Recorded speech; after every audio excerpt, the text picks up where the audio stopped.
18তম শিক্ষক নিবন্ধনের লিখিত পরীক্ষার ফলাফল কবে প্রকাশ করা হতে পারে এ বিষয়ে কালের কণ্ঠের সঙ্গে কথা বলেছেন বেসরকারি শিক্ষক নিবন্ধন ও প্রত্যয়ন কর্তৃপক্ষের একাধিক কর্মকর্তা।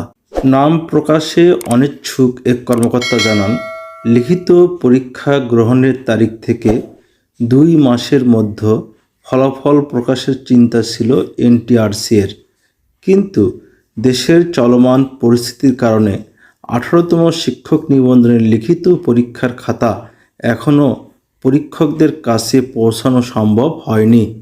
ফলে পরীক্ষা গ্রহণের তারিখ থেকে 2 মাসের মধ্যে ফলাফল প্রকাশ করা সম্ভব হবে না।